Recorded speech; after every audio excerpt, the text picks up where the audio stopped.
February, 2 weeks after the Special European Council, will mark the tragic anniversary of the start of the Russian war. The European Council is expected to reaffirm the EU's resolute determination to support Ukraine and the Ukrainian people for as long as it takes. I know the Parliament is steadfast in its support to Ukraine, and I would like to thank you all for this. Regarding the economic agenda, leaders will discuss how the EU can tackle challenges facing Europe's economic, industrial and technological base in the short term. In doing so, they will build on today's contribution by the Commission on a Green Deal industrial plan. Among other things, leaders are expected to discuss possible temporary adjustments on state aid policy and how to streamline procedures while preserving the integrity of the single market.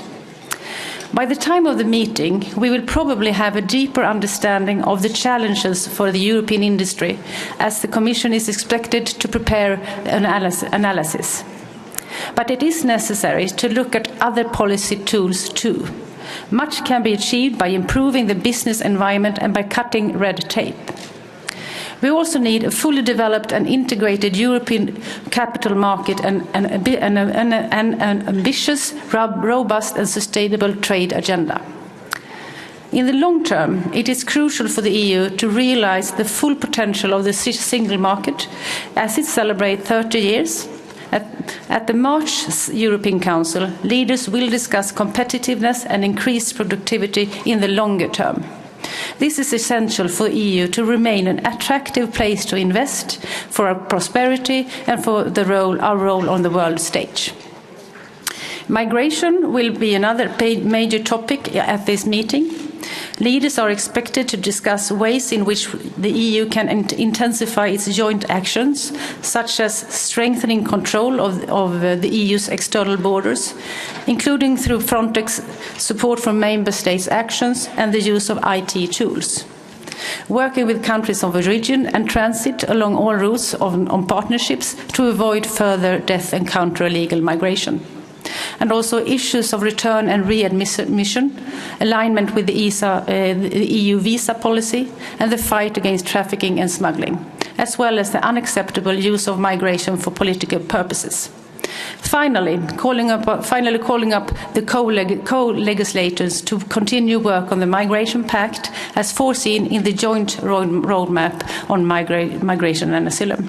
Thank you very much for your attention. I'm looking forward to hearing your views. Thank you very much, Minister Roswell. I now give the floor to the President of the Commission, Ursula von der Leyen, to take the floor. Thank you very much, Madam President, dear Roberta, Madam Minister, honourable members. Last year, Frontex reported 330,000 irregular border crossings.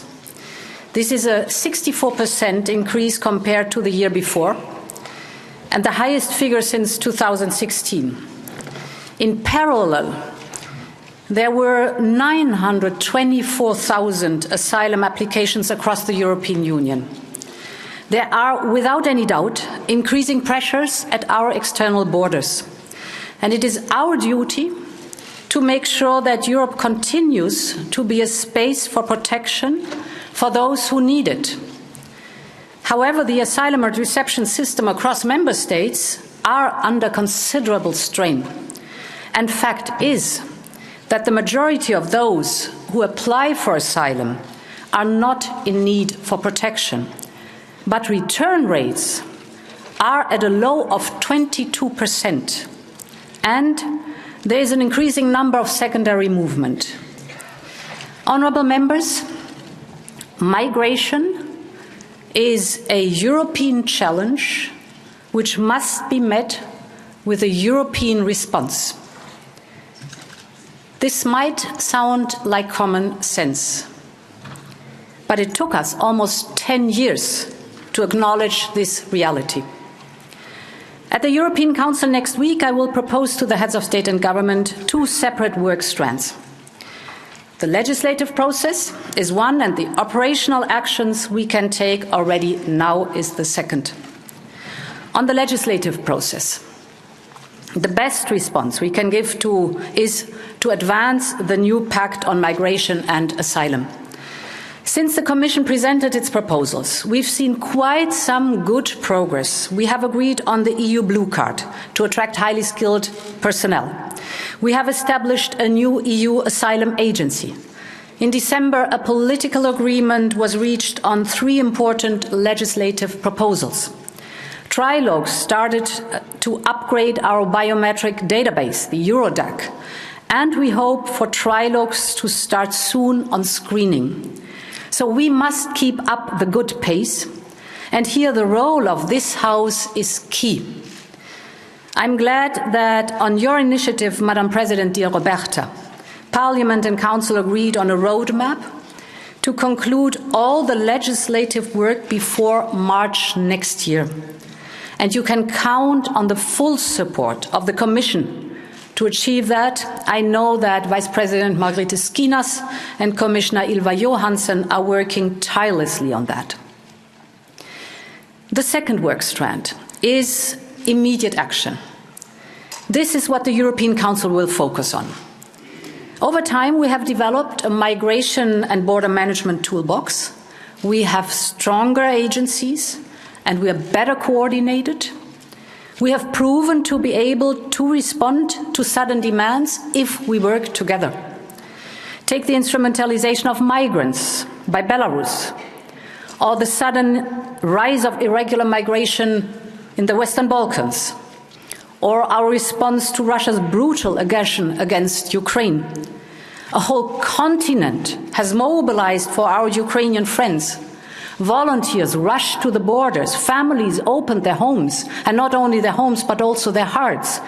And at the institutional level, we immediately activated temporary protection for Ukrainians. We know that we can address increasing challenges if we take action together. And now we can do this again. Here I want to outline 4 points of action where we can make a real difference on the ground.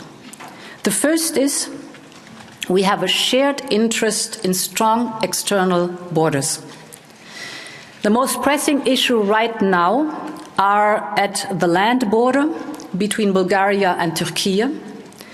We can strengthen the border with management capabilities. We can also provide infrastructure and equipment like drones and radar and other means of surveillance. As we've done last year, for example, in the last years, for example, in Romania, we've done it in Spain, in Greece, and in Poland. And we can increase the presence of Frontex. On the other hand, we must urgently address the situation in the central Mediterranean. The migratory pressure has increased significantly and all too often tragically at the expense of human life. We need to support our member states as well as our North African partners in coordinating their search and rescue capacities. And we will continue supporting UNHCR and IOM on the ground to help build capacities for asylum, reception and return. At the same time, we will continue supporting member states to address challenges along the western and eastern Mediterranean routes. Honourable members, behind all this, there are criminal networks. They are organising ruthlessly the shabby life vests, the boats, they are robbing the migrants, they are trading in human life. We have to intensify our fight against those smugglers. And we will launch a new anti-smuggling partnership with key third countries. These will bring together prosecutors and law enforcement authorities, supported by Europol and supported by Eurojust. Together we have to stop this business of exploitation. My second point is focusing on faster and dignified returns. Every year, there are around 300,000 return decisions taken by member states, but only around 70,000 people are actually returned. We have to get better. Some of the shortcomings we can act on now. For instance, a return decision that is taken in one member state should be valid in all member states. So if a person with a return decision by Italy is found in France, that person can be directly returned to its country of origin. This will become possible now with the Schengen Information System that enters into force, into operation in March. And we want member states to make use of this possibility. Thirdly, we have to address secondary movements while ensuring effective solidarity. Solidarity and responsibility are two sides of the same coin. And therefore, these two issues can only be addressed together. Let me give you some figures and some elements that are important for us. We must work together to reduce the incentives for secondary movements. It is very good that we have the Dublin roadmap now since December in place, but member states, of course, need to implement it now. And at the same time, if we look at the voluntary solidarity mechanism agreed last summer, this should not only be on paper. It needs to deliver. Until today, there are only 8,000 pledges for relocation, and just round about 400 have actually been transferred. So European solidarity must and can be stronger than that. And we will need to see to this with a permanent solidarity mechanism in the new Pact on Migration and Asylum. Last, but definitely not least, there is the external dimension. We need to engage more closely with key partners. Migration management must be built in as one important aspect of the European Union's relations with partners. Overall, our relations need to reflect a strategic engagement in a spirit of cooperation. We should recognize the interests of our partners and cooperate with them by supporting education, by creating new business opportunities, by fostering job creation. That same spirit of cooperation should help us to reduce irregular departures and step up returns. Talent partnerships, visa policy, trade and investment play an important role here, as well as opportunities for safe and legal pathways as part of our overall comprehensive approach to migration management. It is a fair balance that we need to find. Honourable members, migration is very complex. It's a matter of understanding each other's challenges and a matter of working together. This is what we will present to the European Council on the 9th of February. On a completely different sheet of paper, let me ask you for your kind understanding that I have to leave the plenary right now because I am together with the College of Commissioners now on my way on a mission to Ukraine where we want to go together as a College of Commissioners. Thank you very much. Thank you very much. To the President of the Commission, I now give the representatives of the political groups. On the first round, the President of the EPP Group, Manfred Weber. Mr. Weber, you have the floor.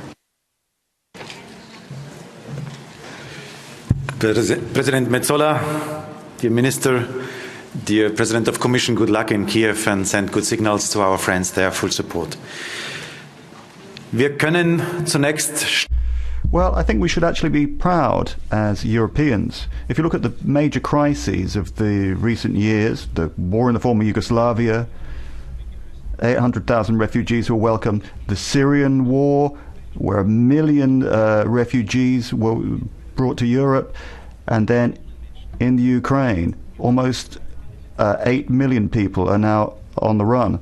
So we've seen, in the face of major crises, Europe has shown the will to help. Asylum law is one of the great achievements of the European Union, and that we should be very proud of. We have been very successful, and I would like to expressly thank Frontex and its staff that do a good job every single day. They do their service and ensure that European law is implemented at the borders.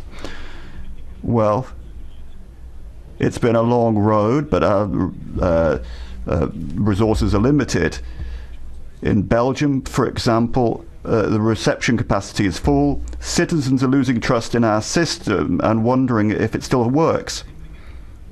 I just wanted to mention a couple of points on the basis of what Ursula von der Leyen just said. First of all, we need to secure Europe's external borders. We need to implement European law at the border. We need technical measures for that, but I wanted to tell the EPP group in particular that walls and fences are not a taboo. We've heard with some surprise that these fences are not necessary, but if you look around Europe, in Spain, at Ceuta and Melilla, across Europe, there are fences that are exceptionally necessary, so it has to be possible to get financing for these from the Commission. And then we've got the issue of NGO search and rescue boats in the Mediterranean. Saving lives is a key principle. Civil society involvement is welcome in the Mediterranean, provided they are helping people. So it's right, good and welcome. But there are rules. We need a common understanding that is shared by everyone who's active in the Mediterranean. There needs to be a code of conduct as to how we deal with the measures in the Mediterranean. Not all refugees that are picked up, or migrants that are picked up in the Mediterranean, have to be brought straight to Italy. They can be taken elsewhere as well. Then we've got the issue of return. 340,000 people who should be returning after having their claims turned down after a legal asylum claim. Then they've been turned out, and very few are actually turning back. I heard it was 24,000 actually returned. We need to negotiate return agreements with third countries to make return possible. But unfortunately, in this parliamentary term, we haven't managed to negotiate even one single return agreement, except for Belarus, strangely enough. And that is the only place where we can actually return people to, but of course people don't particularly want to return there. So we do need to look at how we negotiate these kind of agreements with third countries. We need legal routes into the EU, there's no doubt about that. If you look at Syria, if you go to the camps there, I think it's only correct that Canada is opening offices to relocate people. Well, why isn't Europe doing that? Why aren't we in Egypt and Tunisia with offices on the ground to try and offer people a legal route into Europe? Why aren't we doing the same thing as Canada? And now a democratic government in Denmark made this proposal of doing this sort of thing outside Europe. We need to find legal routes for migrants to enter Europe.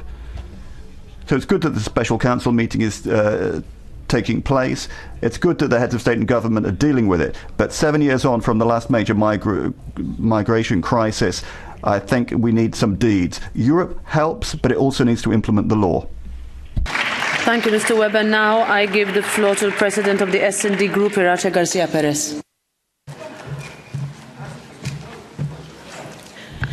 Gracias, Presidenta. Thank you, President. The large movements of humans mark our time. We have hundreds of thousands of internally displaced people who've been forced to leave their homes, fleeing terrorism, war or persecution. Many of these people risk their lives at sea or on land on their journey towards Europe. They want to have a dignified life. We can't allow the Council to do nothing. It has to be clear that the European Union commits to taking the new Pact for Asylum and Migration before the end of this Parliament. The Socialist and Democrats Party family wants to see a pact that will have an obligatory relocation article, which mean that every member state takes their responsibility. Now, this alone can't solve the tragedy that we're seeing in the Mediterranean. We need to have better coordination between member states. This is obligatory for the Commission. However, we have to be able to adopt concrete measures which will tackle NGO rescue boats, for example. We have to fight trafficking and provide support for countries of origin and countries of transit, but we also have to provide international protection for asylum seekers, to support refugees and to ensure that we encourage legal migration routes, having educational or humanitarian visas, for example. We can't focus only on return. Yes, there have been people who have been expelled from their country, and people do have a right to return to their country. But to do this, people need to see an end to war, put an end to terrorism. Criminalising NGOs and building walls that which is supported by the right and the extreme right cannot solve our problems. We have cultural and religious diversity. This is a reality that we have to accept, and it's one that is in line with the rights of the host countries. We have to change, however, the ways that we manage migration. Migration can be seen as a solution to our demographic problems and our workforce shortages in Europe.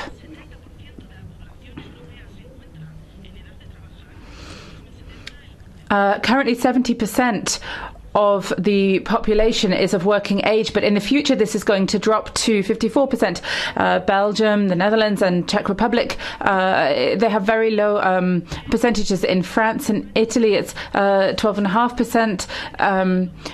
Many member states have already legislated to try to attract migrants, and we shouldn't forget this when we're taking our decisions. Ladies and gentlemen, sharing responsibility is the only way to find solutions to these challenges that are affecting all of us. No country can solve these problems on their own. We can't be Fortress Europe. We have to be a Europe of solidarity. That's the only way we can understand one another. Mr. Weber was talking about walls and fences. We need to have an agreement. Even Madame von der Leyen didn't want to make these references. We want to focus on solidarity. We want to work towards European values.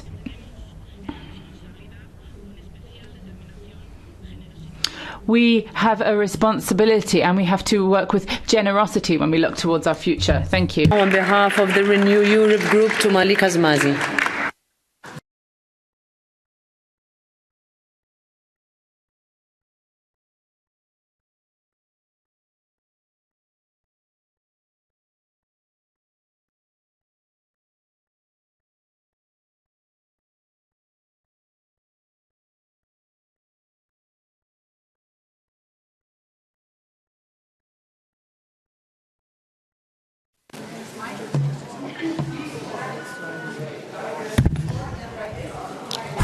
Yes, better.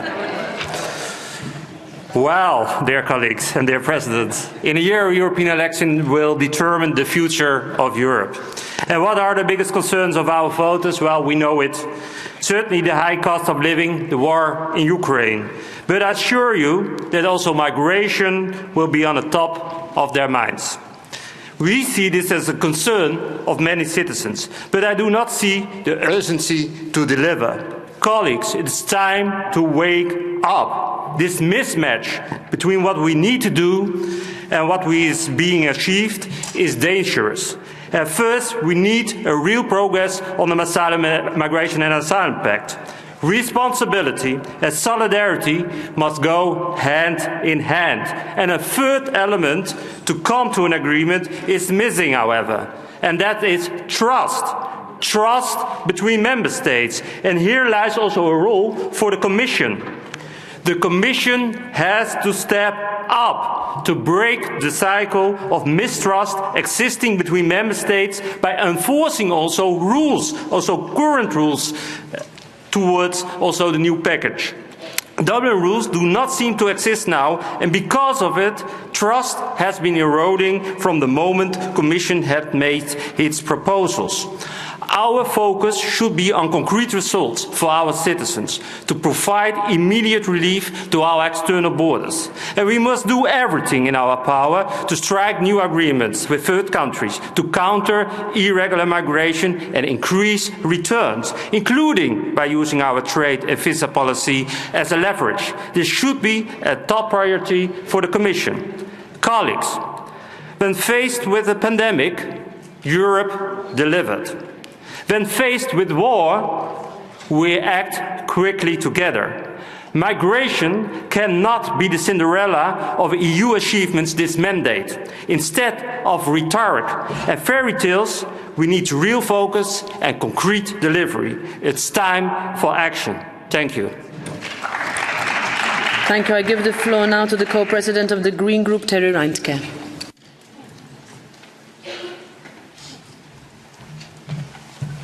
Thank you, Chair, Commissioner, Minister. Colleagues, ahead of the UCO next week, we are facing a crucial moment for the future of our economy and our competitiveness.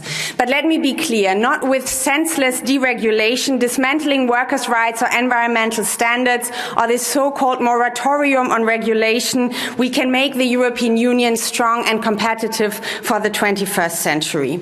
Our competitiveness will depend on how well we can lead the green transformation globally, supporting green industries, being the first when it comes to climate and environmentally friendly technologies. And yes, for that we will actually need green and sustainable regulation to give planning security to our companies, and yes, for setting the scene globally to move ahead with the green transformation. And indeed, we will need money for that. We will not need random investment, but we will need very targeted green investments in order to make this possible. And I've read the letter that the Commission President sent to the Member States on migration. And let me be honest, to me it sounded in a very technocratic and depoliticized language. It sounded like a plan to create a fortress Europe. Not once there was a mention of human rights. Not once there was a mention of the suffering of those who are trying to find shelter in the European Union. And not once there was a mention of international law that bounds the European Union when it comes to asylum. But also in the framing, we are talking about migration here. Migration is not only about asylum and returns. This whole initiative can only work if we look at migration in its entirety. I negotiated recently a coalition agreement between the Conservative Party and the Greens in North Rhine-Westphalia. And I can tell you what the number one concern of the SMEs, of the care homes and the citizens was. It was the question of how we can attract trained workers, trained labor in order to fit the shortages in our labor market. And if we are not looking at this, if we are not looking what our citizens need, then we are falling short of what we actually need to address. And don't get me wrong, we all want orderly border management. We want legal provisions to be applied. But orderly border management, Mr. Weber, also applies to border guards. And we have seen in the past that there were illegal pushbacks. We have seen that this has been covered up. We have seen that there was no punishment for this. We have seen that there was no accountability. And this, colleagues, is definitely unacceptable. The European Union received the Nobel Peace Prize not for building walls, not in circulating this continent in fences, not for pushing back boats of people who are looking for shelter. We received the Nobel Peace Prize because this union stands for a promise. And for me, the responsibility and the duty that we we have learned from the horrors of the past, from the nationalist devastations, but also from the suffering that this continent has brought to the world. A promise that we will be a beacon of human rights and of shared values. And this Commission President does not end at how we behave at our external borders. Thank you. I give the floor now to the President of the ID Group, Marco Zanni. Grazie, Presidente. Thank you, President. Finally, the Council is taking another look at a very important issue, at a fundamental practice which the EU and its institutions have been discussing for years now without being able to actually do anything to solve the problem.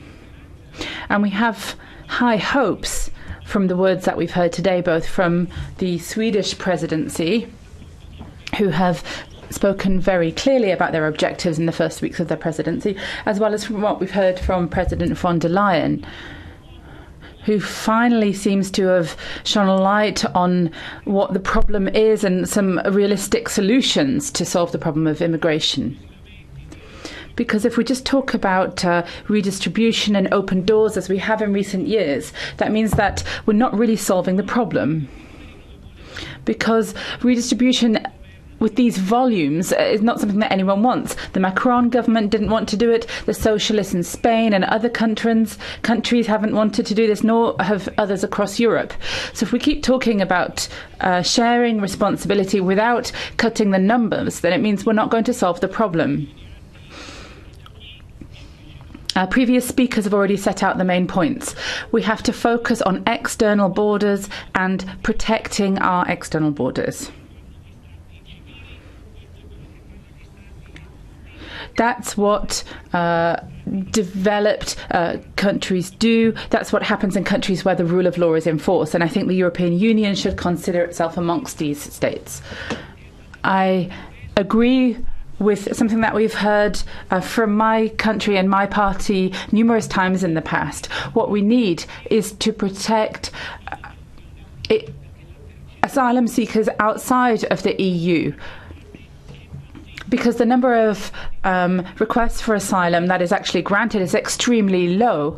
And so we should be dealing with that outside of the EU. And we can do that because there's a lot of money available. We give loads of money to third countries outside of our external borders. So perhaps we can have some kind of agreement when we're giving out this money. We can ask for facilities for processing asylum requests.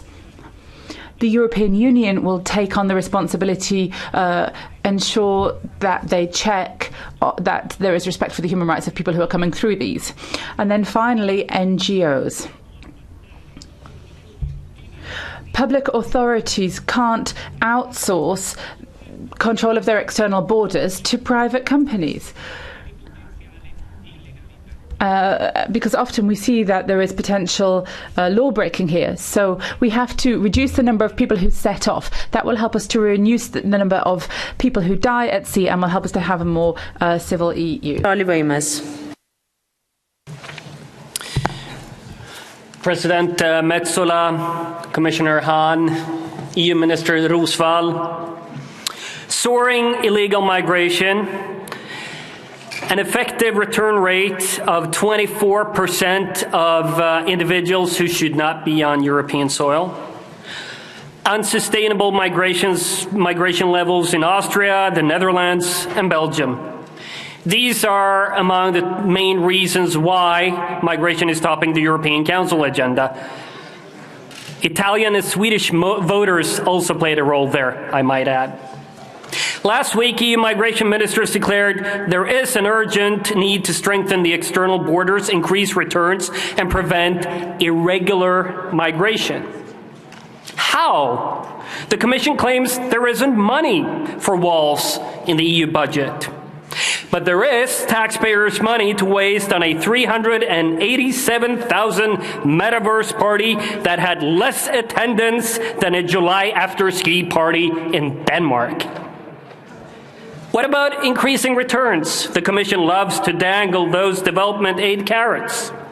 But it's afraid to stop funding countries that refuse to take back their own citizens. Here's some advice. Finance border barriers, cease funding countries who refuse returns, and stop talking about irregular migrations. When citizens hear you talk about illegal migration, that's when they will believe you're sincere on border protection. Thank you. I give the floor now to the co-president of the Left Group, Manon Aubry.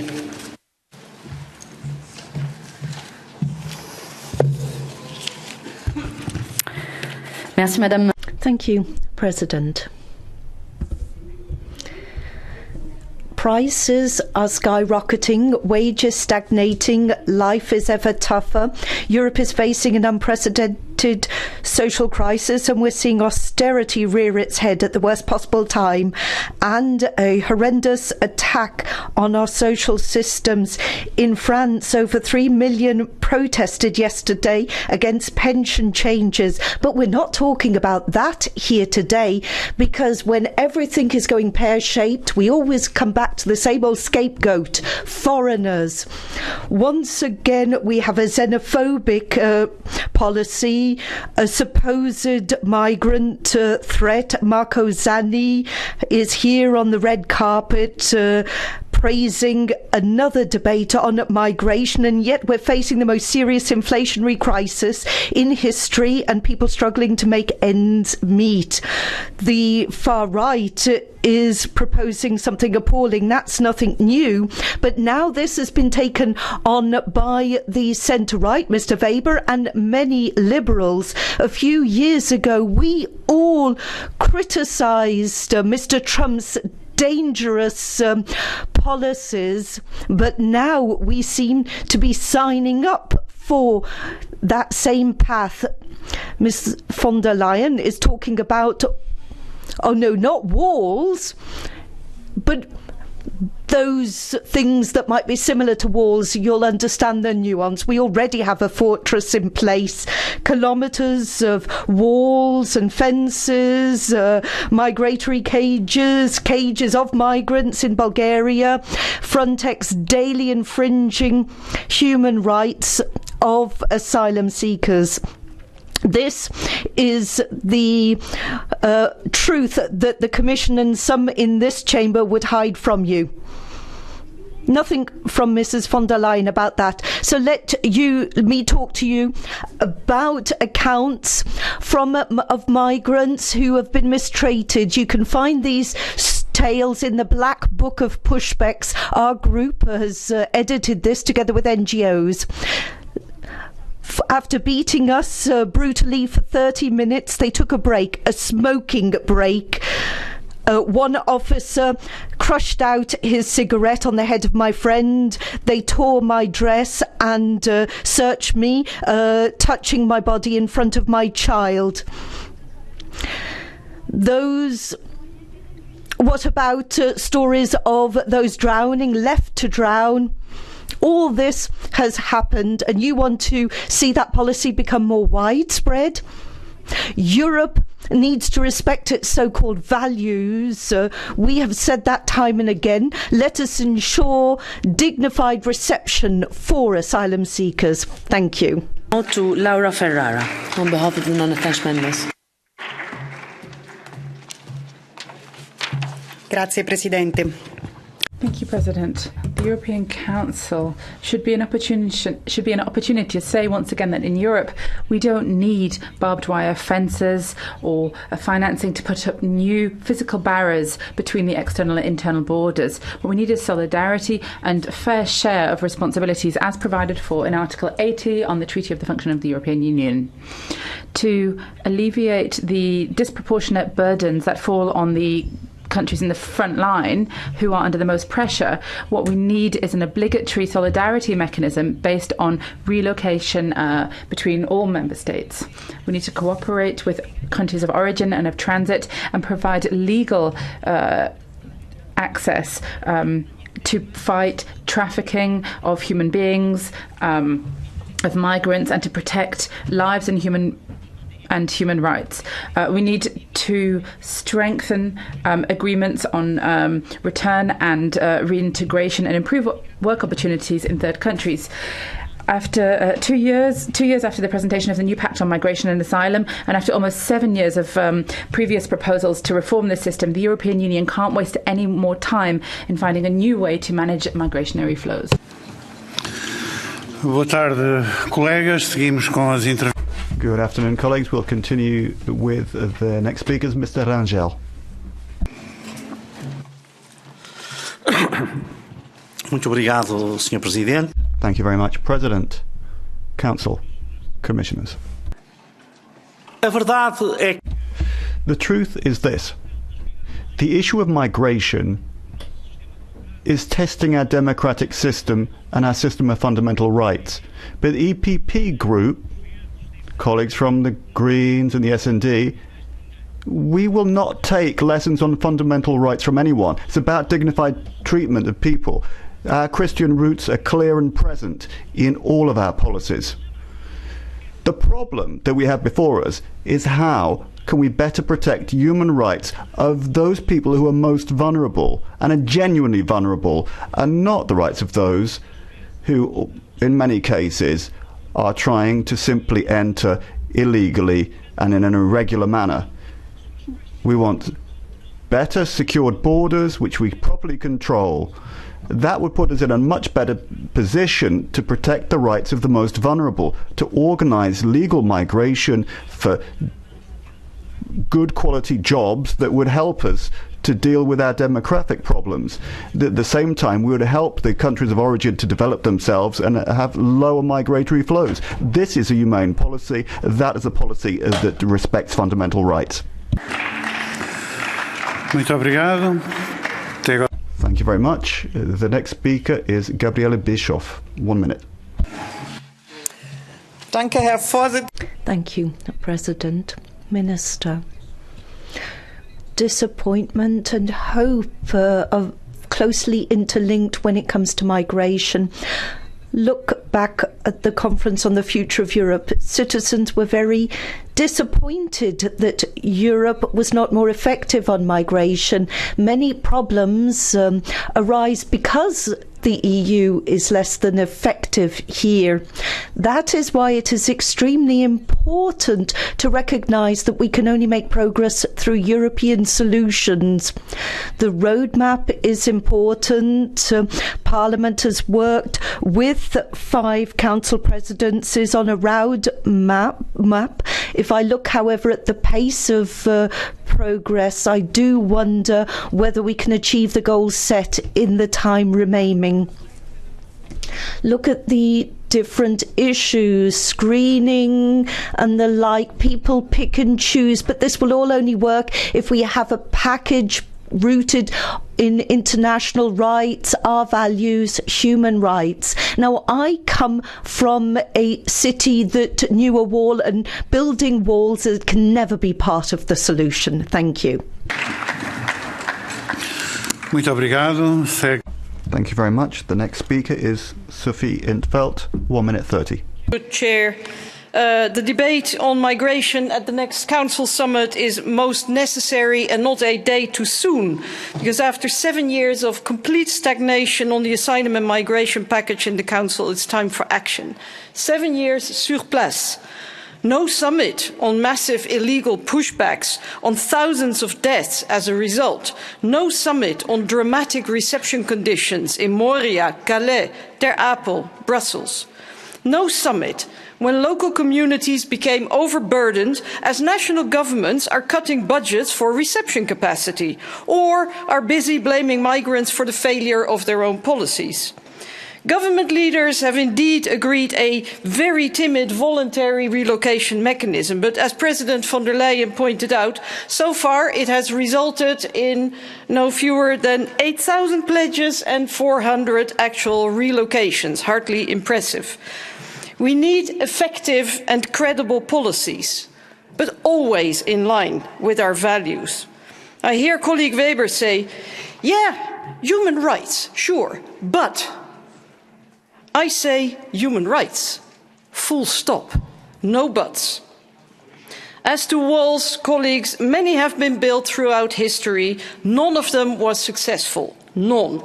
It's a distraction and not a solution, as Mrs. Bischoff also said. Council and Parliament are currently working in a spirit of good cooperation following the joint roadmap towards the common goal of adopting the entire asylum and migration package by 2024 at the latest. And I therefore call on the government leaders to not disrupt or disrail the process, but to throw their weight behind the roadmap. Thank you.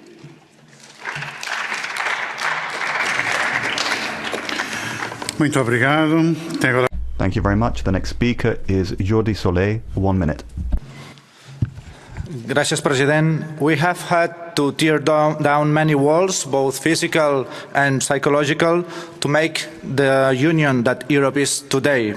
It is therefore regrettable that some member states and some political families are again insisting upon building new walls and fences and financing them with EU money to seal off Fortress Europe.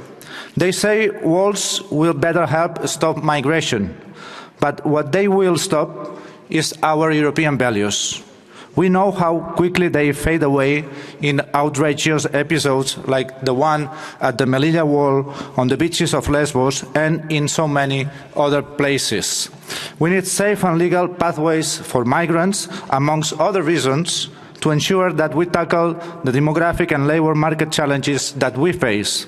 We need to guarantee the right to asylum for those who need shelter so they are not shamefully piled up in refugee camps or illegally pushed back or drowned in the Mediterranean Sea. The far right and a complacent reaction to them must not dictate the fundamentals of our common migration and asylum policy. Muito obrigado. Tenho agora a palavra Jean. Thank you very much. Jean-Paul Garot, 1 minute 30. Merci, Monsieur le Président. Les années...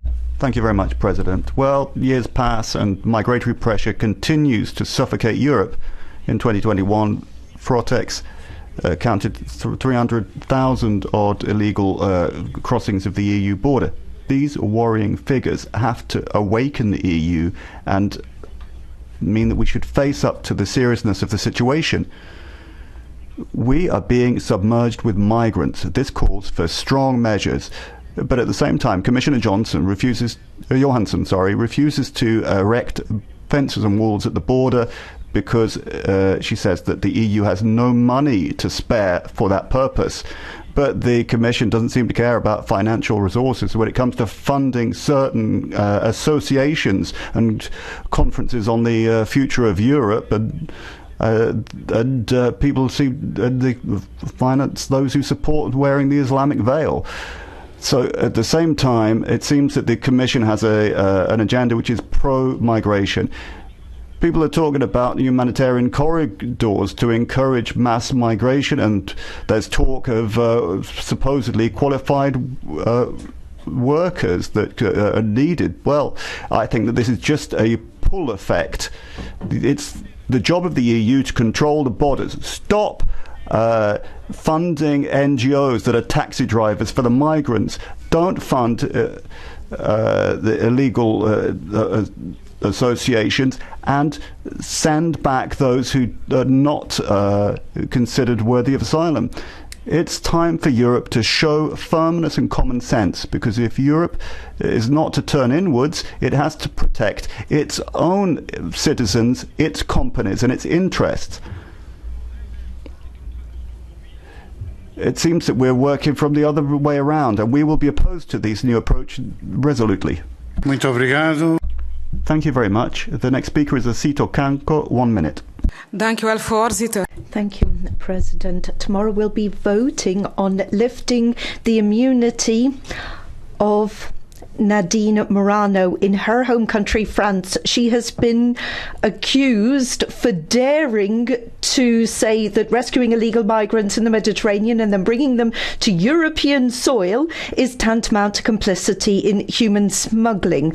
I agree with her and would even go one step further. If we allow this to happen, we're not only complicit, but we ourselves are engaging in human trafficking. European rescue boats that bring illegal migrants to the EU are a continuation and extension of smugglers' rickety boats. Last year, Almost 100,000 asylum seekers arrived in the EU, half more than in 2021. Majority of them had no right to international protection. Those are the words of Commissioner Johansson herself.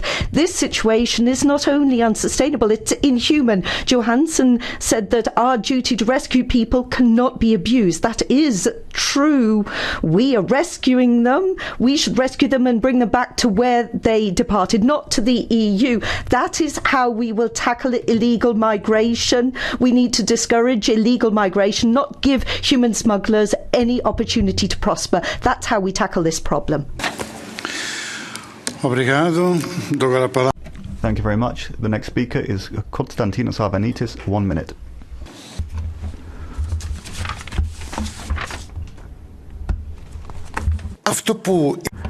What Mr. Weber said,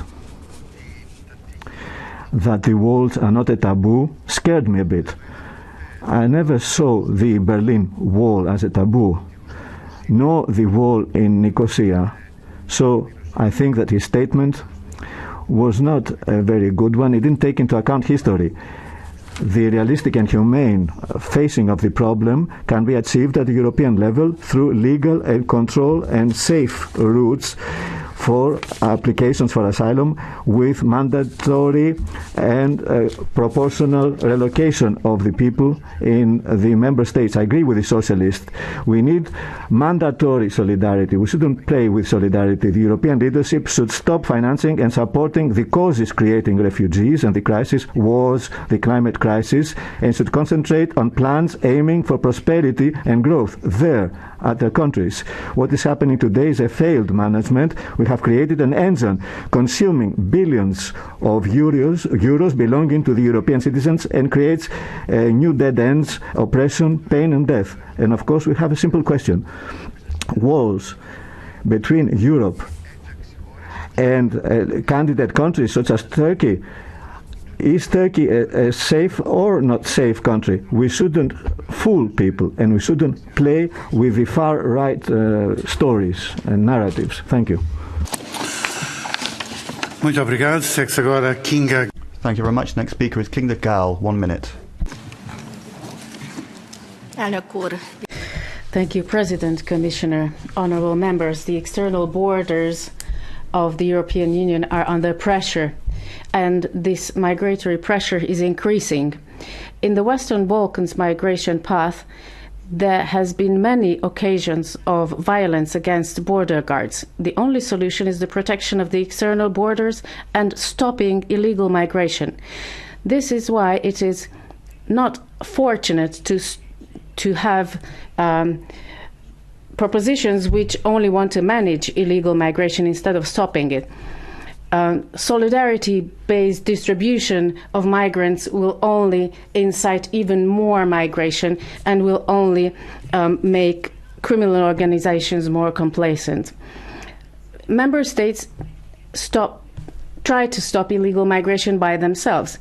Hungary needs to protect its external borders, and it has been doing a lot to do that, but we have only been attacked by Brussels for doing this, for protecting the external borders of the European Union. Finally, the Commission needs to finance what Hungary is doing at its external borders. We need to support all those member states which are protecting the external borders of the entire Union for all our sakes. Thank you.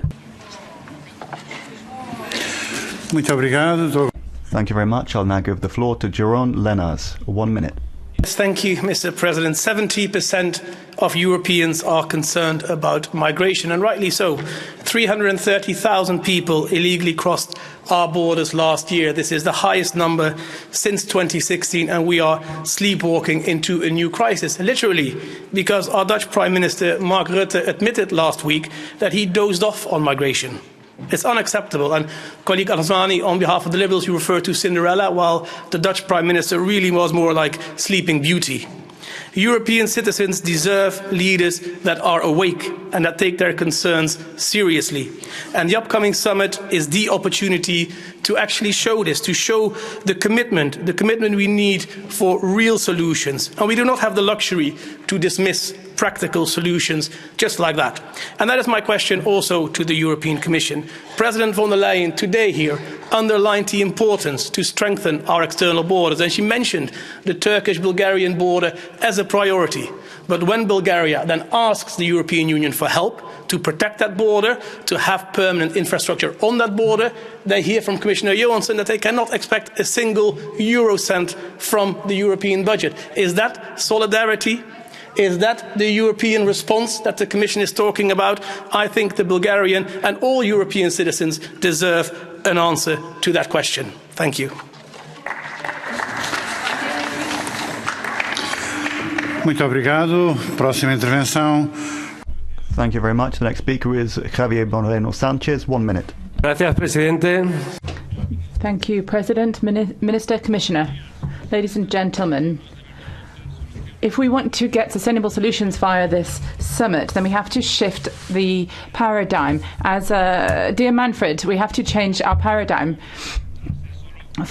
Solutions on migration can't just focus on containing irregular migration. We have to ensure that we have legal routes and that we can attract the workforce that Europe needs. We also need humanitarian corridors for those people who are fleeing war and poverty. That's the only way that will take control back from the mafia and human traffickers, and finally be able to create a shared migration policy, one based on respect for human dignity and solidarity, and together in cooperation with third countries. And finally, Minister, I understand that in Sweden you may feel far from the Atlantic or the Mediterranean. Nonetheless, we ask the presidency to ask for the creation of a joint mechanism for maritime rescue, because otherwise thousands of people are risking their lives as they try to reach our coasts. Thank you. Muito obrigado.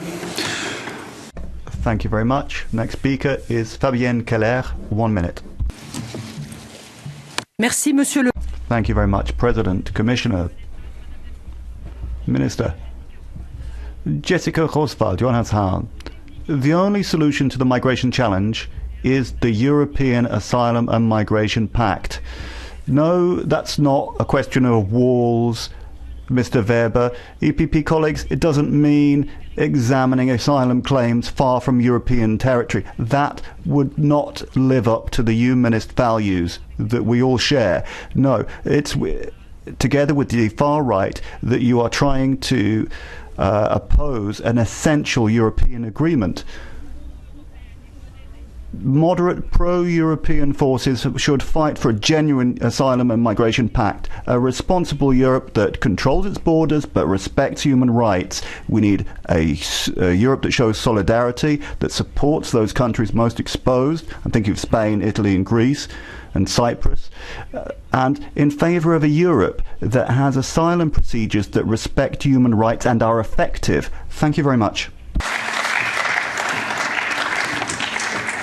Muito obrigado. Thank you very much. I'll now give the floor to Tom van den Driesche. 1 minute. Voorzitter, collega's. Honourable members, we are being overwhelmed through undesired migration. This is not a natural disaster, but the result of deliberate political choices. We must protect European external borders and send back irregular illegal migrants. Rights are being abused to allow illegal migration and creating insecurity. We are undermining the asylum rights for true asylum claimants and supporting trafficking and smuggling models. This is unsustainable and immoral. We must and can make different political choices. Asylum right does not mean a right to remain. Reception must depend on your origin, your country of origin. Countries that do not accept returned citizens have to be punished. All development aid and other funding should be ended. We need to ensure less migration, not more. Thank you. Muito obrigado. Próxima. Thank you very much. The next speaker is Veronika Vrecionova. 1 minute. Pane předsedající, děkuji. Chair, thank you very much. The European Council at the upcoming summit is going to deal with illegal migration. Last year it got stronger. In the Czech Republic, as well as in Austria, Slovakia, Hungary, the number of illegal migrants has gone up by hundreds of %. The Czech Republic reacted by increasing the controls on the border, and now these controls are being cancelled. The Czech presidency also managed to unify visa obligations with West Balkan countries, which will limit the number of migrants coming through this route. It is necessary to strengthen our external borders and cooperate with the countries of origin. That means strengthening our development support and our cooperation in the area of migration. I also hope that the debate on the quotas will come to an end. We have seen that countries that have protested against this system now, as a result of the war in Ukraine, have accepted a much larger number of refugees than other countries in the past. Thank you. Muito obrigado. Dou agora a palavra a Nicolas. Thank you very much. I'll now give the floor to Nicolas Bay. 1 minute. Mes chers collègues. Colleagues, there'll be 2.5 billion Africans by 2050, and 52% of the young people want to come to Europe. Already over 7 million people have applied for asylum since 2014. That's the same as the Auvergne-Rhône-Alpes region in France or the whole of Bulgaria. Every demonstration of weakness on our part pushes them to try their luck, to leave their countries and their roots, to throw themselves into the clutches of smugglers and mafias and go and die at sea for some of them. They know that if they reach us, you will take them in to make yourselves feel better, but in defiance of what our people want. You will be responsible for destroying our civilization. If we welcome everyone from Africa and from Africa and the Middle East, we're not helping anyone. We're just going to become Africa and the Middle East ourselves. We need to have durable human solutions, and that's to deter them from setting off, prevent them from getting in, and to send them back if they do get here. We need to help to finance the protections that have been put up by Greece and Hungary and Bulgaria at our external borders. We have to sanction and penalise countries of departure that don't cooperate with us, and to encourage those who manage to properly handle their own migration without treating them like children or imposing our European ways. We shouldn't share them out amongst ourselves. We should send them home. Sorry, I think you have a blue card. Do you want to answer? You have a blue card. Do you want to answer? It's from Janina Ochotska. You've got the floor.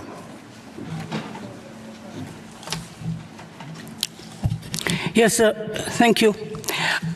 So, as it was told, there is last year there was 330,000 of people, of migrants who entered to Europe. Do you know what percentage is 330,000 of migrants to the number of inhabitants of European Union?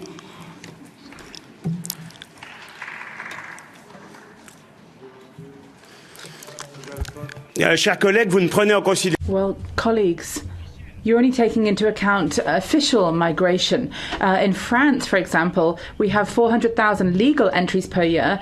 If you take in minors and residency cards and asylum seekers. And then we have the same thing multiplied over all 27 countries. And so that's leading to millions and millions of migrants who come either legally or illegally. But They all want to stay. Very few are sent home, even when they come and are here illegally or their asylum requests are rejected. So we need to put an end to this. It doesn't help the populations who come largely from North Africa and Sub-Saharan Africa. What we're doing is preventing those countries from developing. We want to see fair, humane, responsible migration, and that means to do everything to help people to stay in their countries of origin rather than coming here, leading to both economic, social and security problems in Europe. Merci. Prosseguimos com as intervenções. Okay, let's continue with the comments. We'll have Mr. Zoido Alvarez, 1 minute. Muchas gracias. Thank you, President. In 2022, over 300,000 people illegally crossed the borders of the EU. There are thousands of asylum applications awaiting a decision. Some 60% of returns decisions from last year have not been enforced. Thousands of people that should have been returned to their countries of origin and are yet still here. People such as the perpetrator who killed a sacristan in Algeciras last week. We need to prevent any repetition of this type of attack in any city around Europe, and so to this end Europe needs to bolster protections on external borders and ensure that we have the sufficient resources, train our migratory and border police. To this end, Europe needs to stand united and act united. Migration cannot be the responsibility of a few border countries. We need to strike the balance between responsibility and solidarity. Thank you. Muito obrigado. Thank you very much. The next speaker is Brando Benifei, 1 minute.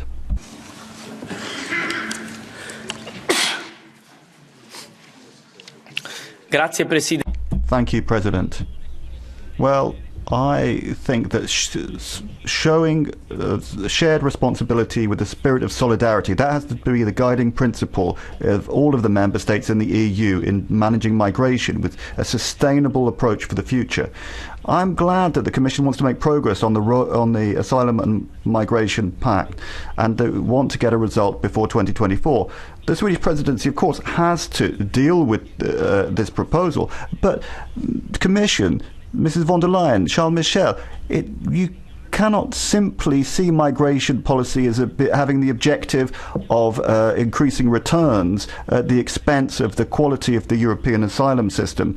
The shocking illegal pushbacks of people who are escaping from war and poverty are not acceptable. Our priority has to be the revision of the Dublin regulation so that the first reception should not end up being at the expense of just a few countries on the border, but it should be a common responsibility. This is just leading to more illegality and more deaths at sea. That we now need to have more shared responsibility. We need clearer, more humane rules that should not simply be vetoed in Council. Muito obrigado. Thank you very much. The next speaker is Jan-Christoph Uertgen. 1 minute. Thank you, President. Honourable members, I listened to Christian Democrats here in the room saying that we should make headway on the Migration Pact. However, I have lost faith that they really do wish to see that come to pass. We have heard appalling speeches from the far right here in this House. EPP colleagues, do you really want to go down that path and betray yourselves like the French right that chased after the far right? We have agreed on a roadmap, working together to make progress on the Migration Pact. Show compromise here. Don't be drawn by the far right to try and pick up votes there. You won't succeed. Let's pull together, work together on a common European system. Honourable members, if you want to see fewer people drown in the Mediterranean, then don't prevent NGOs doing their work. have some sort of state search and rescue system so that we can rescue these people at sea. Ladies and gentlemen, we really need to consider where we're heading. We're willing to work with you to strike compromises, to come up with robust European solutions, but we're not going to chase after you if you go looking for the far right. Thank you. Muito obrigado. Agora. Thank you very much. Anders Vistisen, 1 minute.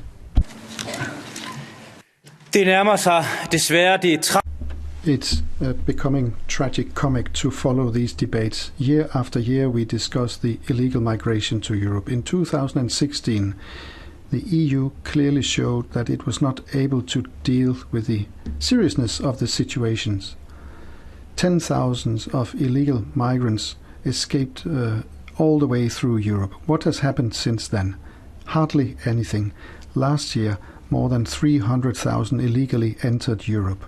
More than half of those who apply for asylum are rejected, but they also know when they look at EU statistics that the risk of being sent home is very small.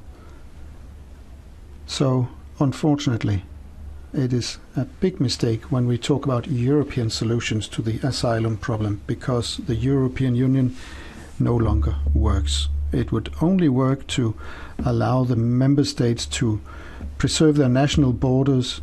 We should have a pushback model, a solidarity model, as we know it from Australia. Let's not give people the false illusion that they can come to Europe and settle down.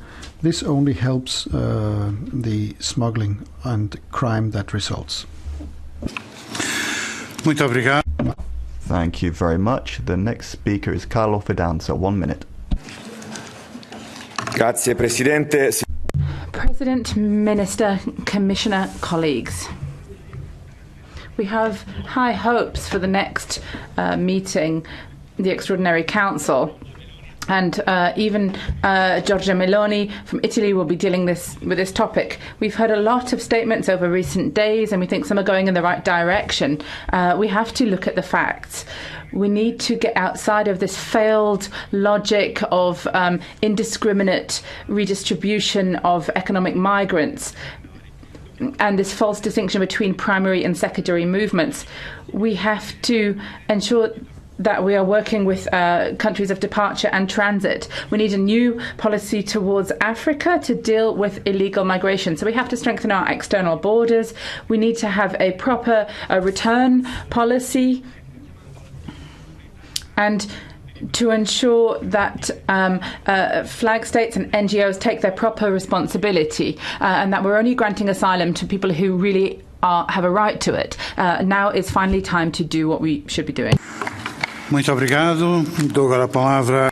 Thank you very much. I'll now give the floor to Kostas Papadakis, 1 minute. The European Union accelerates the digital identity, trying to distinguish between immigrants, the ones who can fit into the capital system of the European Union through agreements with member states, while those that are not needed, we want to deport them, using the term return instead of deportation, and in bargaining with the countries of origin. In Greece, Nea Demokratia, PASOK and Syriza, with one vote, they promote agreements as if they're trading in slaves, such as with Bangladesh.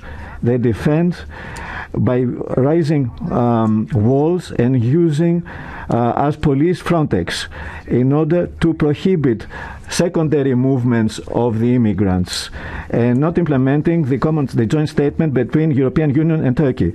So the migrants are trapped in the Greek islands, and the middle class of Turkey takes advantage of them.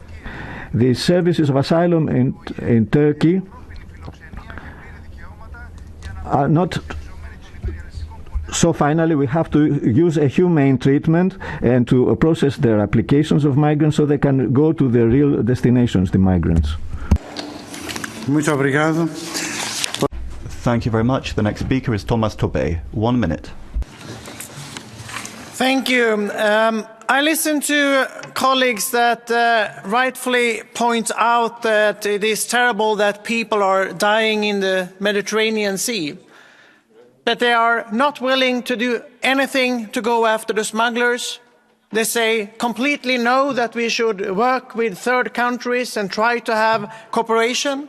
I also listen to some colleagues that say migration is a huge problem for Europe, but they are not interested at all at delivering any European solutions.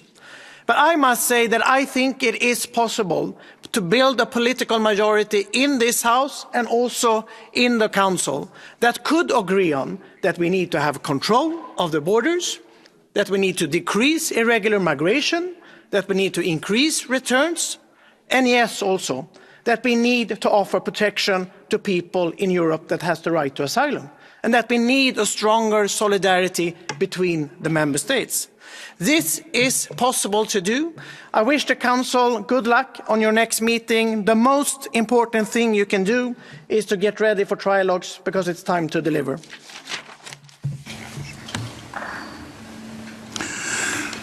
Obrigado. Thank you very much. The next speaker is Birgit Sippel. 1 minute.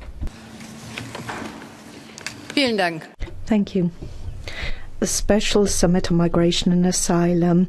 The European Union loves to trumpet its devotion to democracy, right to asylum, human rights. That is the cornerstone of all our values. But unfortunately, these values are not implemented in practice in all cases, and then we hear some members of this House dredging up old ideas. Mr. Weber talks about fences, and yet German history shows that fences and walls are not the answer. The European Union is based on shared values, peace, and the European Union cannot be funding walls and fences. The strong European Union is talking about outsourcing asylum procedures to third countries. Honourable members, we need to find a solution that strengthens our shared values and respects European rights, international law. That is our duty, and I am willing to take up that task. Thank you. Muito obrigado. Thank you very much. The next speaker is Jadwiga Wisniewska. 1 minute. Thank you, President, Commissioner, Minister, ladies and gentlemen.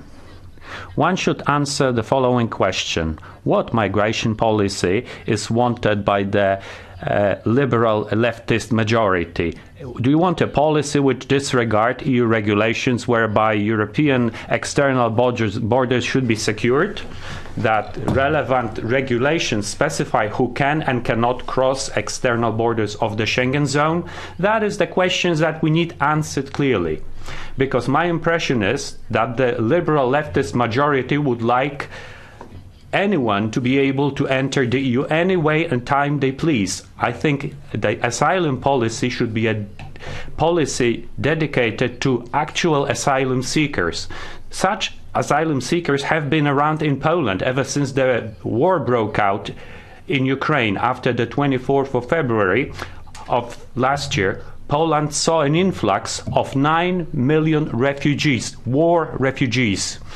And what was the support we received in Poland from the EU while providing for those refugees? Well, they blocked our access to necessary funds from RRF. That shows your deep hypocrisy and your failure to understand where real problems lie. Thank you. Muito obrigado. Thank you very much.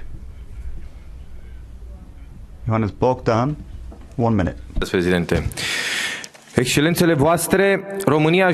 Your Excellencies, Romania wants the European Union to become a safer place for its citizens. But Romanians are also European citizens. They have an important contribution to stopping illegal migration. In spite of that, they were offended on the 8th of December when access was refused to Romania to the Schengen area, and this because of the political cowardice of Austrian Chancellor Neuhammer. And he paid the price for this. His party had the worst political score in the recent elections in Austria. Dear colleagues, the European Union should not be a place where powerful people decide on the fate of millions of people. What did Romanians do in order to deserve such a despicable treatment? They invested 1 billion euros in securing the frontiers. They helped 3.5 million Ukrainians. They fed them, they gave them medication, and they took them into their houses because they are Christians. They do not say they are Christians, they really are Christians. Romanians are taking a major risk in the vicinity of Ukraine. And we accept this risk. And I'm telling you something else. Romanians are not the suckers of the European Union. I hope that Sweden, a country with a strong democracy, should reintroduce on the agenda of the European Councils, JAI Councils in March or in June, which it presides, the expansion of the Schengen area for Romania and Bulgaria. Thank you. Muito obrigado. Thank you very much. The next speaker is Jorge Bujade Villalba. Thank you, President. Minister, sustainable solutions in the area of migration and asylum. We already know what's not sustainable. That's mixing up refugees and migrants. And it's not sustainable to identify as legal those who come in illegally. It's not sustainable to provide for work for illegal migrants when we have millions of Europeans who don't have work. We can't. It's not sustainable to have Moroccans who should be sent home allowed to stay. The fact that we have hundreds of thousands of illegal migrants and only 10% of those who should be going home are. In Spain, we have over 30,000 illegally, over 7,000 are subject to expulsion orders, and we don't even know how many have been implemented. I want to say to the families of those who've been killed that we need to stop with an end to open borders. Europeans want their borders protected. We have to say this clearly. People who fulfill legal requirements may have a chance. Those who don't meet the legal requirements will not have any chance. We have to fight against mafias and to fight any disembarkment platforms in neighbouring countries. And our political group, and it seems like the EPP as well, all agree on this. Thank you. Muito obrigado. Thank you very much. I'll now give the floor to Xavier Bellamy. 1 minute. Merci, Monsieur le Président. Thank you, President. Finally, Council will discuss migration issues vital for the future of Europe, and indeed over the coming months, 330,000 irregular migrants crossing the border in 2022. We've seen this skyrocket compared to previous years. Some 1 million asylum seekers have applied for asylum in France alone. Let's be crystal clear. If we don't take action, we will face the consequences of these rising numbers. Ms. Aubry is talking about the using the migration debate to hide social unease in our country. I'm always surprised that the left do not recognise how hard this hits those on low incomes in our different countries. This really shakes up society. The Commission needs to recognise the scale of the crisis. It's dragged its heels, and we need to be crystal clear now. We've seen a huge increase in Frontex's budget. Commissioner Johansson tackled the director on the way it worked and dealt with migrants.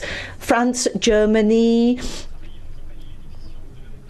and other countries want to accelerate returns, but we know that there are those opposing our action. We need borders to be put in place to protect borders, and we need essential action to be taken. We need to stop being ambiguous and take action. Muito obrigado. Segue agora a intervenção de Salvatore. Thank you very much. The next speaker is Salvatore De Meo. 1 minute.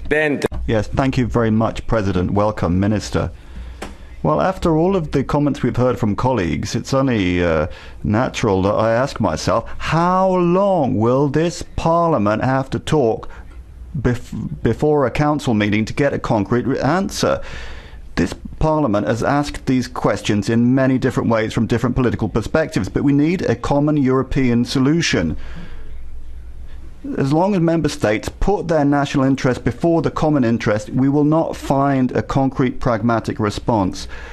So what we see is that we look on impotently as waves of migration break on us and turn into genuine emergencies.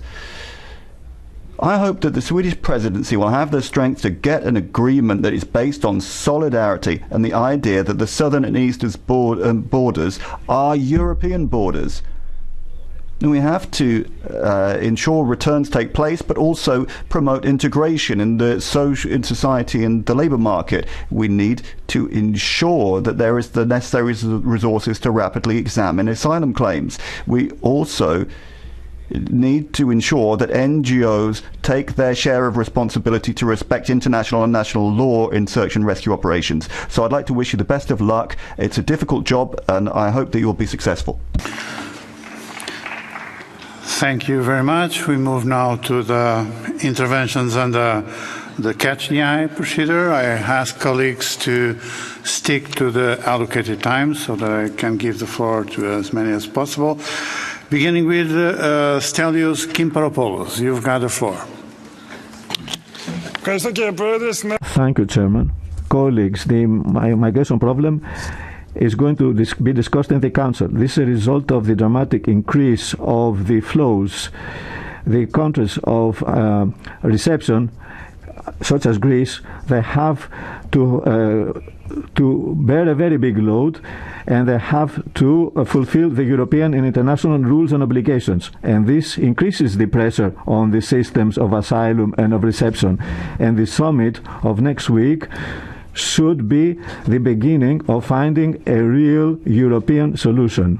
A solution that, first of all, will assure a just distribution of responsibility of the member states, and will address the misuse of the human problems by the traffickers, and we have to find a solution for the migration. There is no any time we can lose anymore. Thank you. Muito obrigado. Thank you very much. Fernando López Aguilar, you've got the floor. Señor Presidente, Consejo, desde el inicio. Since the beginning of Putin's war against Ukraine, we have seen hundreds of thousands of people who have left. At least 4,000 have decided to stay here permanently. And no one has questioned the European social model or how we take people in and integrate them. Why don't we try to transfer this? It's the only effective way to try to avoid the way in which people use panic about migrants for elections. We have to transform it into something positive. We need to fight against the traffickers who are exploiting human beings. The Asylum and Migration Pact is the roadmap. It's an opportunity to finally demonstrate binding solidarity and shared responsibility. But that's not all we need to do. We need to open up legal channels and humanitarian visas, as well as a European rescue at sea program. That's the only way we can solve this problem. Thank you. Thank you very much. Next speaker, Tineka Strik. 1 minute. Thank you, Chair. Yeah. We are generously hosting refugees from Ukraine, and rightly so. But the EU seems to forget that a refugee is a refugee, no matter the country of origin. And most asylum seekers in Europe, they come from Syria, Afghanistan, Iraq, Turkey. Those refugees are pushed back at Europe's borders or face huge obstacles in asking for asylum and getting proper reception. And what is the EU answer to these protection gaps? More walls, more drones, more returns, more funding to Libyan detention centres and to autocratic regimes like Egypt, Turkey and Morocco. Deterrence and shifting responsibility instead of respecting the rights of all refugees. But there is no space for selective morality. So I urge the Commission and the Council, care for our credibility, care for our values. Thank you very much. Next speaker, Beata Kempa. You've got the floor.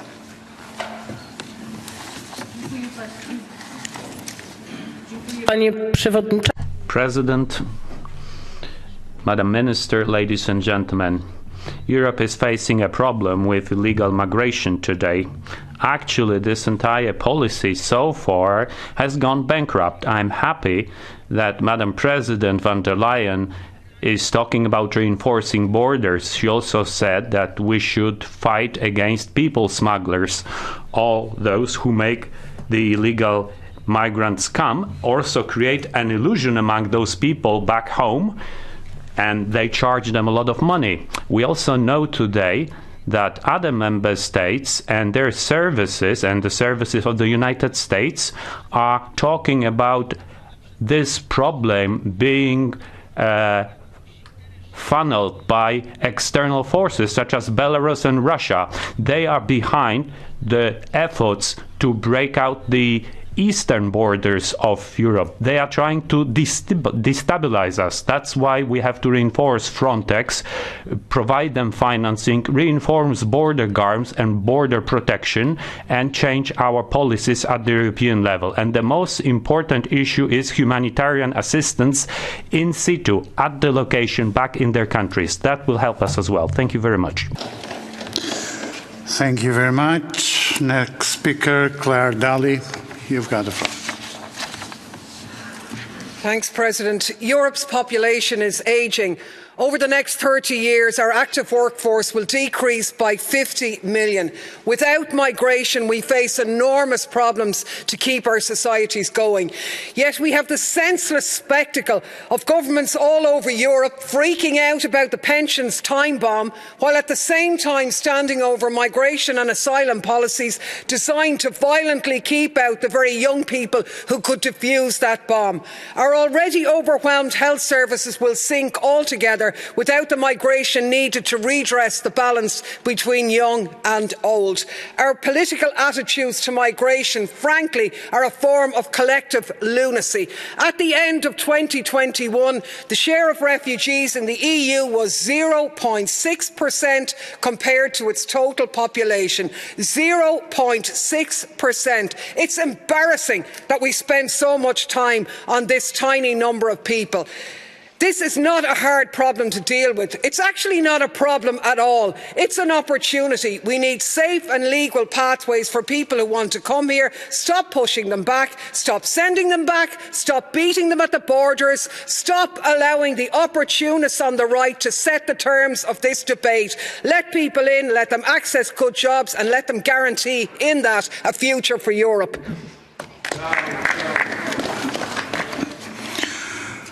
Thank you very much. Next speaker, Janina Okojska. You've got the floor. Yeah. Can you please stand up for speaking? Oh. Sorry, I can't. The European Union is saying that we're building bridges rather than walls. Indeed, around Europe, there are walls being built and all kinds of other fortifications. My impression is that we are building a rich European fortress here. These days in Europe, we have 1800s of walls and fences. That's 12 times the length of the Berlin Wall. 320,000 refugees or migrants, even illegal. They're 0.06% of our population in Europe. That 0.06%, is that such a problem? They can be received, they can be screened whether they can stay here and then sent back, rather than being kept in facilities where they have to spend up to 3 years under very difficult conditions. That is the case, for example, back in Poland. We all want to enjoy freedom of movement. Then why are we saying that migration is illegal? Everyone has the right to move around and no one is illegal as such. Thank you very much. Thank you very much. Próxima intervenção, Margarida Marques. Next speaker is Margarida Marques. You have the floor. Muito obrigada, Presidente. Thank you very much, President, Minister, Commissioner. Now, there is a point on the economy at the European Council, and that's on the European Sovereignty Fund. That is one of the pillars of the new approach to the Green Deal. It's got objectives including supporting a European industrial policy that is green. It will ensure that the new rules for state aid ensure a level playing field in the single market. And that should avoid any danger of fragmentation, which is what we have seen in the recent suspension of the state aid rules. And at the same time, we have to respect the WTO rules. We need a new fund, as we did when we created Next Generation EU and SURE. Just attributing funds that are already available is not enough. The EU has to strengthen its industrial and technological basis. It has to strengthen people's skills, and it has to strengthen its trade agenda. Thank you. Thank you very much. Next speaker, Eric Marquardt. 1 minute. Ja, vielen Dank. Thank you, President. Quite honestly, I am at a loss listening to what those on the right of this House have to say. That has been the case for years. It's nothing new that they suggest building fences, increasing pushbacks, bring people back to the Mediterranean shores from which they departed. There's nothing new here. We've heard that from the right of this House for the last 20 years or more. That is what we hear from Conservative governments for some 20 years, and yet nothing is happening. Is it that perhaps pulling up the drawbridge is not the answer? That may be the case. It may be that if you suggest bringing people back to Libya, despite it being banned by the European Court of Justice, well, that doesn't work. We have rather dodgy examples. Should we not accept that migration is a fact? It is incumbent upon us to manage this. We shouldn't try to pursue failed policies. We need to take this duty seriously, tackle the problem head on, not just through the Migration Pact, because that will not solve all problems. We also need political will to truly tackle this problem, and that seems to be missing from a lot of what I've heard today. Thank you very much. Next speaker, Ladislav Ilčík. You've got the floor. Dear colleagues, the key issue in managing illegal migrations is the message that we're sending out to potential illegal migrants and our consistency as regards this message. Illegal migrations will keep increasing. If our message is, do come, someone such as an NGO will already help you to cross the border illegally if need be. If, however, our message is, we respect the legislation on borders and there is no chance you will enter illegally, then illegal migrations will decrease. As regards legal migrations, we should think about the consequences too. Immigrants have a very strong identity, and the European mainstream has for years now working on the systematic destruction of national, religious, and even sexual identity. And when strong and weak identity meet, the strong identity prevails. That is why it is obvious that the assimilation of immigrants in European identity with their strong identity is unrealistic, and the reality, on the other hand, are no-go zones and further threats to the identity and all values stemming from European Christian tradition. Thank you.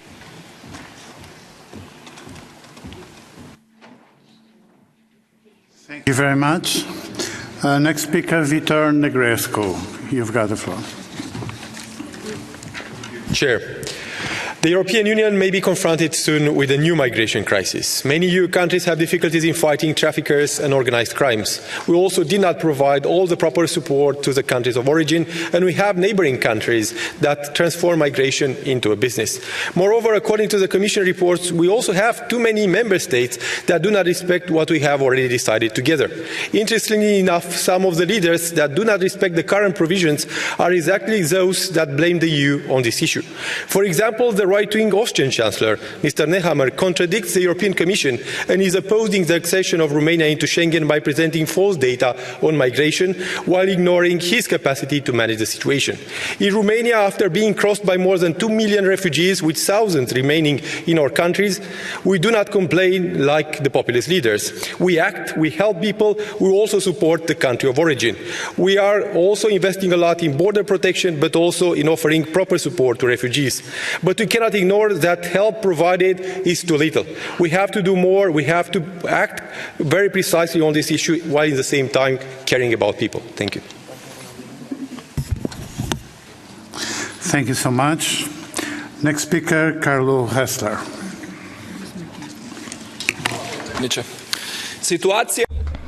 The situation on the European borders is unfortunately dramatic, and it is starting to look like the big migration crisis in 2019. Thousands of strangers are illegally entering the EU. It's scandalous to hear from the part of the left here in the European Parliament that they are calling for the non-respect of our common European legislation. Europe cannot look at this. It has to start acting. We need to reach a new agreement about the new migration and asylum system. We need an agreement which will respond to this crisis.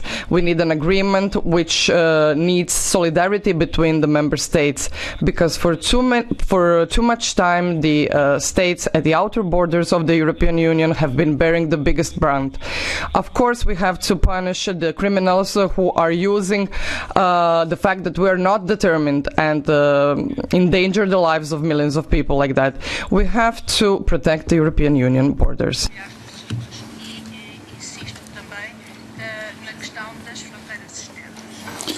Thank you very much. Next speaker, Dacian Cholos. You've got the floor.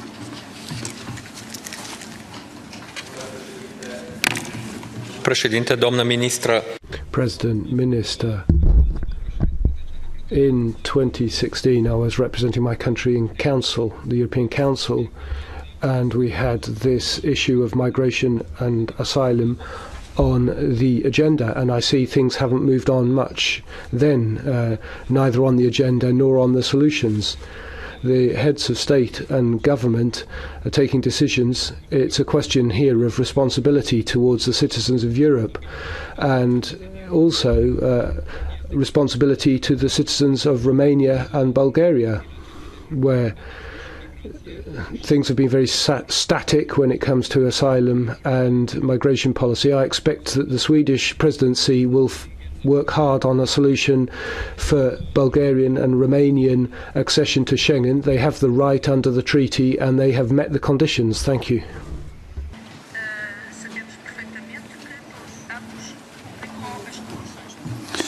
Thank you very much. Next speaker, Mick Wallace. You've got the floor.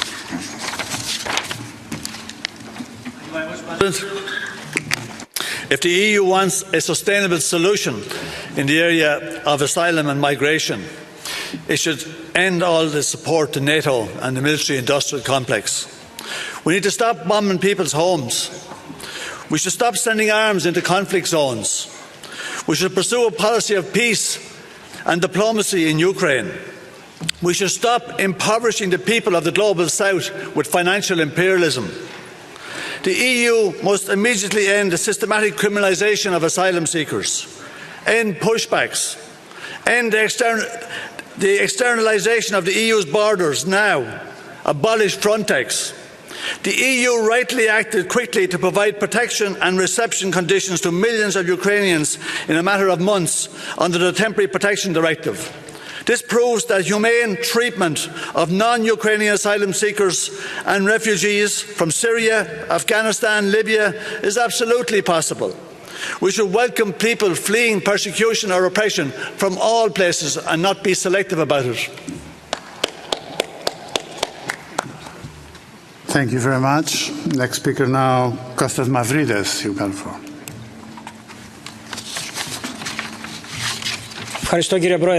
Thank you very much, President. We hope that the Council will finally conclude on a mandatory European framework for legal migration and the protection of asylum for all those who need it on the basis of solidarity. And I hope we will finally also tackle the root causes of migration. However, frontline member states shoulder all the burden, the social and economic costs on their own, especially in the Eastern Mediterranean. Illegal migration has an organized institutional trafficker, smuggler. We can put a name to it. It's Erdogan's Turkey.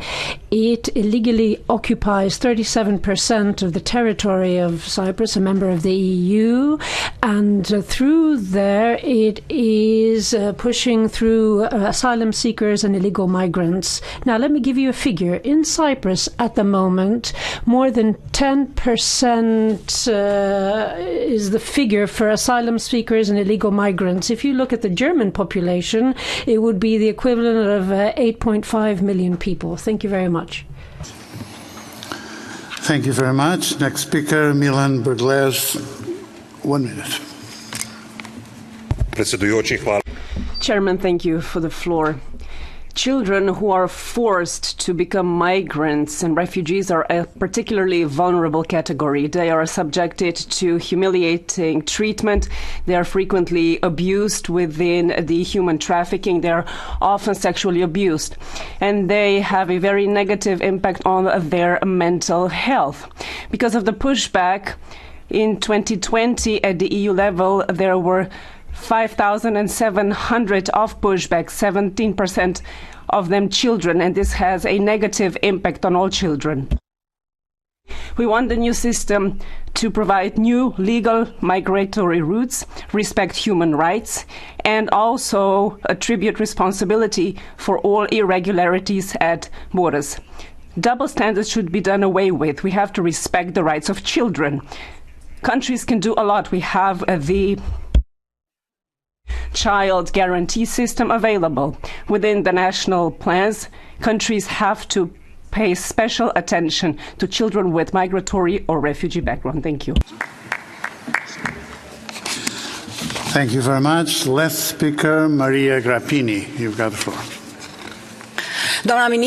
Minister, President, Commissioner, as you said, President, the migration problem needs to be resolved. This goes back, in my experience, to 2014. We can't go back to where we are. We need clear measures, clear policies, clear procedures in which we define what illegal migration is. I'm a humanist in a humanist party. I want to help any person who can be helped.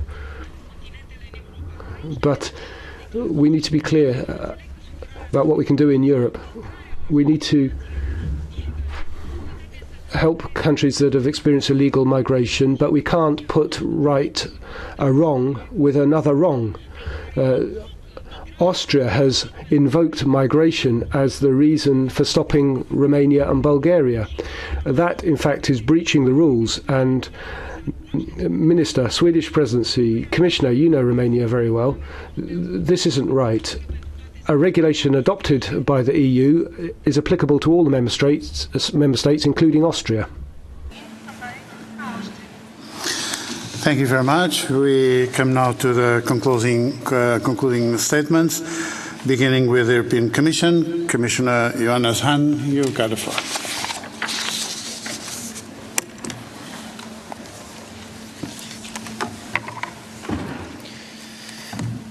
Dear President, dear Minister, honourable members, this debate provided, and it was not really a surprise, almost the full spectrum of views of what our European approach to migration could be.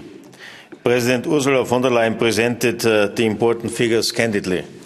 Yes, irregular crossings are up by over 60% in 2022. Tragically, innocent lives continue to be lost. No, not all of these arrivings are in need of protection. Of those not in need of protection, indeed, too few are returned. Asylum procedures take too long.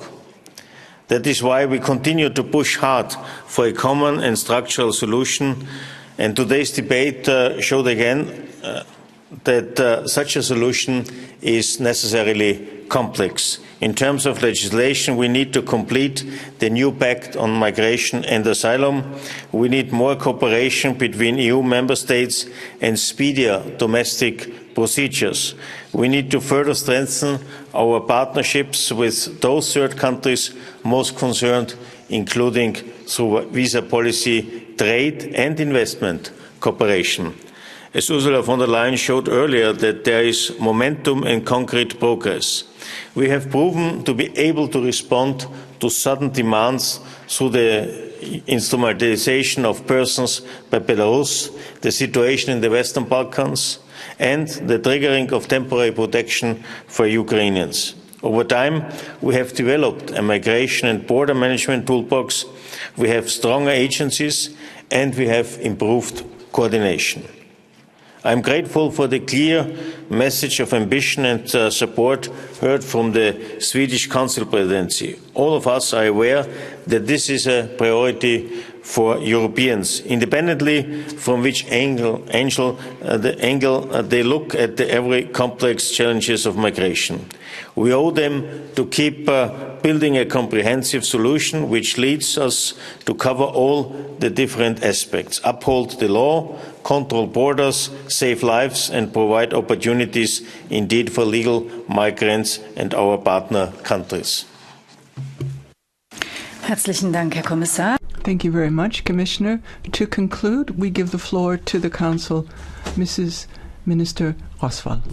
Thank you, Madam President, honourable members, Commissioner. Thank you for your remarks and your comments. You have raised many important aspects of migration. It is, as many said, it's a complex and sensitive issue how we can develop a sustainable solution in the area of asylum and migration. As mentioned by the Commission President and several of you, we are currently facing a large number of irregular migrants. During the informal meeting for the Ministers of Justice and Home Affairs last week in Stockholm, the ministers discussed the external dimension of migration. There were interesting discussions on returns, readmission and external borders. It is important that we continue to moving forward with this work. Regarding the Pact of Migration and Asylum, we are all aware that the negotiations of the Pact will be difficult and sensitive, and that this will require time. The negotiations within Council have been progressing at a very good pace, and much of progress was made last year. As many of you have asked for the Council to deliver, yes, but I would also like to recall that the European Parliament also must do its part to adopt its negotiations mandate before negotiations on all the files can be initiated. One such case is on the Return Directive. Since the beginning of the Swedish presidency, work has started on the legislative text on asylum and migration management regulation. We are confident that there is a general willingness among all the member states to make progress and agree on a system which would provide solidarity and elevate the burden of the effect on member states and improve the functioning of the current system, including addressing secondary movements. We recall what the joint roadmap agreed between the 5 rotating presidency and the European Parliament foresees an agreement on all legislative proposals by the end of 2019 and 2024 legislature. We will do our best to make this happen. Thank you again for the debate, and the presidency will convey this to the European Council. Herzlichen Dank, Frau Ministerin. Thank you very much. The discussion is now concluded and the voting is going to take place tomorrow. The next item on the agenda, thank you very much, Commissioner. The next point on the agenda is the report by Mr. Gozzi, Transparency and Targeting of Political Advertising. And as the first, I will give the floor to the rapporteur, Mr. Gozzi.